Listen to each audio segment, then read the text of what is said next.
CA कानून कल गृह मंत्रालय से लागू हो गया है। ये मामला दरअसल दिसंबर 2019 का जो है संसद में लागू हुआ था, पारित किया गया था, लेकिन इसे कल ही लागू किया गया है लोकसभा चुनाव से ठीक पहले। सीए कानून पूरा जो है वो नागरिकता देने के लिए है। जो शरणार्थी हैं, जो बाहरी देशों से आकर इंडिया में रह रहे हैं, उन्हें नागरिकता देने के लिए। हमारे साथ बातचीत करने के लिए, तमाम सवालों का जवाब देने के लिए कांग्रेस के विधायक संतोष मिश्रा जी हैं। उनसे सीधा सवाल लेंगे। सर, लोकसभा चुनाव सर पर है और ऐसे में सीए कानून इस वक्त लाना, एक तरफ राम मंदिर का मुद्दा पहले अभी ठंडा भी नहीं पड़ा था और फिर सीए कानून आ गया, तो क्या लगता है कि बिहार की जनता, देश की जनता किस तरीके से इसे देख रही है? नहीं, देखिए, जनता इन लोगों के इस झुठलावे को समझ रही है। ऐसा नहीं है कि लोग समझ नहीं रहे हैं।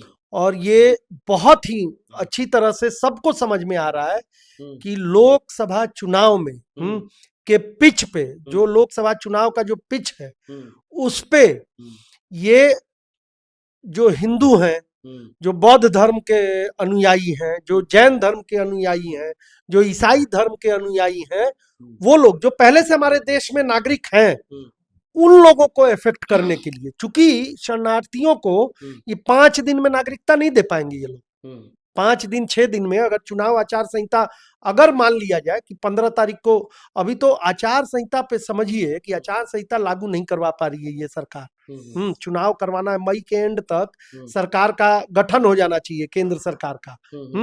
अब ये कितनी देरी करेंगे? 15 14 15 13 बहुत सारे डेटा है। अभी चुनाव आयुक्त ही नहीं है। 15 तारीख को शायद बैठक करेंगे, तब तक सुप्रीम कोर्ट में भी ये मामला चला गया है। तो खैर, ये तो अलग मामला है, लेकिन आचार संहिता लागू होने में अब देरी नहीं है। तो उस हिसाब से इस कानून को बरगलाने के लिए लोगों को, कि लोग को, हालांकि इस कानून से कोई खास फर्क नहीं पड़ता है किसी को भी। जो लोग ऑलरेडी नागरिक हैं, हमारे जैसे लोग, आपके जैसे लोग, या अन्य अल्पसंख्यक बिरादरी के लोग जो हिंदुस्तान में रह रहे हैं, ये केवल ऐसे 3 कंट्रीज को, इसमें म्यांमार को छोड़ दिया गया, मतलब बर्मा जो था, बर्मा को छोड़ दिया गया, भूटान छोड़ दिया गया, वहां के शरणार्थियों को नहीं देखा जा रहा है। श्रीलंका है आपके नीचे में, बगल में, वहां एलटीटी की समस्या है, उसको नहीं इसमें कवर किया गया है। और सीए कानून तो ऐसा है, देखिए, नागरिकता कानून जो सिटीजन अमेंडमेंट एक्ट है या बिल है, वो करीब करीब हमारे देश में 6 बार लाया जा चुका है, अमेंडमेंट किए गए हैं उसमें। तो इसमें भी कोई खास बात ऐसी नहीं है। 2000 भाजपा को इस तरह के कानून लाने पड़ा है क्योंकि मामला भले 2019 का है, लेकिन इसी समय क्यों? क्या बीजेपी को इस बात का डर है? बिहार में जो 40 सीटें हैं, उसमें डर सता रहा है भाजपा को, इसलिए इस तरह के कानून लाए जा रहे हैं इसी समय, चुनाव के वक्त। नेहा सिंह राठौर ने भी एक ट्वीट किया है जिसमें साफ तौर से उन्होंने लिखा है कि इलेक्टोरल बॉन्ड जो आप लोगों ने मांग उठाई थी कि एसबीआई को जो है इसे सार्वजनिक करें, लेकिन अभी तक नहीं हुआ। आखिर ये मुद्दा लाकर इस मुद्दे को गौन करना क्या? नहीं, उस पे तो मैं सुप्रीम कोर्ट को धन्यवाद देना चाहता हूँ। कल ही ये फैसला आ गया है और बड़ी खरी खरी सुनाई है सुप्रीम कोर्ट ने एसबीआई को। हालांकि वो बहुत सारी दलीलें दे रहे हैं, लेकिन उनको आज सुप्रीम कोर्ट को उसका हलफनामा दायर करना पड़ेगा कि हाँ, हम घोषणा कर रहे हैं। लोगों के नाम, किन किन लोगों ने, क्योंकि देखिए, एक चीज, इलेक्टोरल बॉन्ड पे भी आप जाएंगे, इलेक्टोरल बॉन्ड का भी मामला लोगों को समझना चाहिए, उसकी गहराई में जाना चाहिए। उसमें ये नियम के तहत था कि कोई भी कंपनी, कोई भी कॉर्पोरेट इकाई उसमें पैसा दे सकती थी, किसी को भी चंदा, किसी पॉलिटिकल पार्टी को चंदा दे सकती थी और उनका नाम उजागर नहीं होगा। लेकिन इसमें भारी घोटाला हुआ है, तब ना सुप्रीम कोर्ट ने इसका संज्ञान लिया है। क्योंकि जानते हैं कैसे घोटाला हुआ? खाली एक एग्जांपल आप देखिएगा, तो इसमें ऐसी कंपनियों ने भी चंदा दिया है पॉलिटिकल पार्टीज को जो कि घाटे में चल रही थी। जो BIFR में चली गई थी। BIFR का मतलब होता है कि board for industrial and financial reconstruction में जो दिवालिया हो गई थी कंपनियां, वो कैसे इसमें लोगों को चंदा दे सकती थी? इसका मतलब वो लूट का पैसा था। वो कहीं ना कहीं से जो कर्जा लिया हुआ था इन लोगों ने सरकारी इंस्टीट्यूशन से, बैंकों से, उस पैसे का दुरुपयोग कर रहे थे और उस पर टैक्स छूट ले रहे थे ये लोग। इसका मतलब तो इस तरह के घोटालों को उजागर करने के लिए सुप्रीम कोर्ट का एक सुप्रीम फैसला कल आ गया है और आज उनको हलफनामा दायर करके उन नामों को उजागर करना पड़ेगा। और इससे किस पॉलिटिकल पार्टी को सबसे ज्यादा चंदा गया है, सबसे ज्यादा फायदा हुआ है, कौन सी ऐसी इकाइयां हैं जिनको मिला है, ये आपको कुछ दिन में सामने आ जाएगा। ये तो सुप्रीम कोर्ट का बहुत ही सही और सुप्रीम निर्णय है। आखिर में न्याय, देखिए हम जैसा कहते हैं कि जस्टिस प्रिवेल्स, हाँ, वो हो रहा है इस देश में और वो एक ही संस्था वो कर सकती है, वो है आपको सुप्रीम कोर्ट। बाकी तो सारी संस्थाएं ऐसी हैं कि जो कि भाजपा के कब्जे में, एक तरह से उनका ही बोलना, उन्हीं का बखान करना, उन्हीं के निर्देशन के अनुसार चलना। अंतिम सवाल सर, चिराग पासवान नाराज चल रहे हैं, क्या लगता है चिराग को आप लोग स्वागत करेंगे? क्योंकि चिराग में भी अब भाजपा के खिलाफ उनका जो सुर है वो बदला हुआ नजर आ रहा है। तो क्या लगता है कि जो मोदी के हनुमान कहे जाते थे चिराग पासवान, वो हनुमान अब नाराज हो गए हैं? मोदी जी ने उनको हनुमान कहा कभी? हमको तो नहीं पता है। ये तो या तो आप लोग बनाए होंगे या खुद वो कहते होंगे तब ऐसा, हालांकि उस पर उसमें बहुत, लेकिन मोदी जी ने कभी उनको अपना हनुमान माना, कहा है?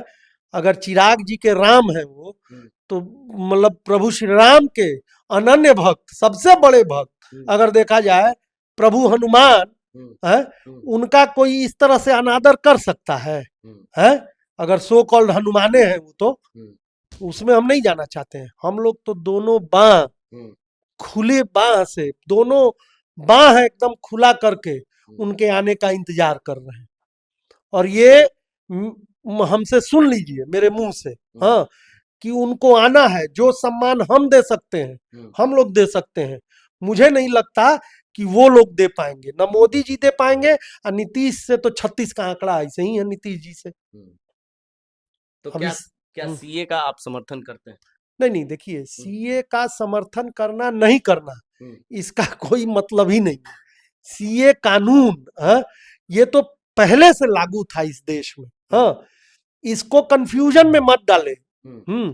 इससे हिंदू, मुसलमान, बौद्ध सभी धर्मों में, हाँ, एक झूठ मूठ का एक मतलब अविश्वास पैदा करने की खाली इससे कोशिश की जा रही है। सीए कानून में ऐसा कुछ नहीं है। भाजपा को फायदा मिलेगा इससे? नहीं, वो इस पिच पे खेलना चाह रहे हैं, हाँ, और इससे वो ये कहना चाहते हैं कि हम अन्य दलों से ज्यादा हिंदूवादी हैं, जो कि नहीं चलेगा, समझे? हम भी उतने ही हिंदूवादी हैं, हम भी उतने ही राष्ट्रभक्त हैं, उतनी ही राष्ट्रीयता मेरे भी खून में। मोदी जी का खून निकालिए, मेरा खून निकालिए, मेरा भी खून लाले होगा, उनका भी खून लाले होगा। तो वैसे ही राष्ट्रभक्त, वैसे ही सनातनी और वैसे ही हिंदूवादी हम लोग भी हैं, जितना कि वो अपने आप को प्रोक्लेम कर रहे हैं। चिल्ला चिल्ला के बोलने से भगवान श्री राम उनकी मदद के लिए अब नहीं आने वाले हैं, और ये पूरे देश में उनकी हालत खराब है। तभी पूरे देश की हालत है, केवल बिहार की बात नहीं है। ये फील गुड वाला जो फैक्टर है ना, है, जो कि एक समय 2004 में वाजपेयी जी के समय नहीं हुआ था, फील गुड फैक्टर पे चुनाव लड़ रहे थे। इस बार ये लोग भी फील गुड फैक्टर पे चुनाव लड़ना चाहते हैं। 400 पार जो कहा जा रहा है, हाँ, तो 400 पार कहा जा रहा है ना, तो उसको पूरी टक्कर देने के लिए हम लोग भी तैयार हैं। ये महागठबंधन बिहार में और पूरे देश में कांग्रेस पार्टी सबके साथ मिलके, इंडिया गठबंधन के लोगों के साथ मिलके एक दुष्प्रचार किया जा रहा है। बहुत तरह के तरीके का एक मीडिया में हो या सोशल मीडिया में हो, दुष्प्रचार करने की कोशिश कर रही है। जनता सब समझ चुकी है, और जनता जो है ना, जनता का जो चुप रह के जो मार करती है जनता, वो पीठ पर दिखाई पड़ेगा। जब पीठ लाल होगा ना इन लोगों का, जब जनता अपने वोट से चोट देगी, तब वो पीठ पर जो कि सिलवटें आएंगी उनके पीठ पर, वो उस समय समझ में आएगा।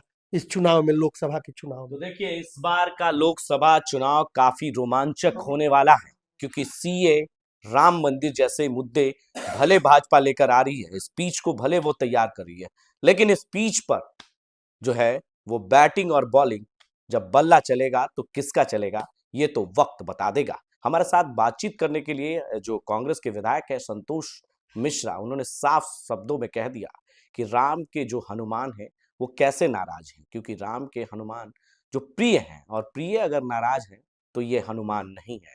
उनके लिए चिराग पासवान के दरवाजे खुले हुए हैं, उनके लिए वो जब आएंगे हम उनका स्वागत जरूर करेंगे। अपने सहयोगी वीडियो जर्नलिस्ट दिवाकर ठाकुर के साथ मैं संजय कुमार, आप देखते रहे लाइव इंडिया हर पल पटना।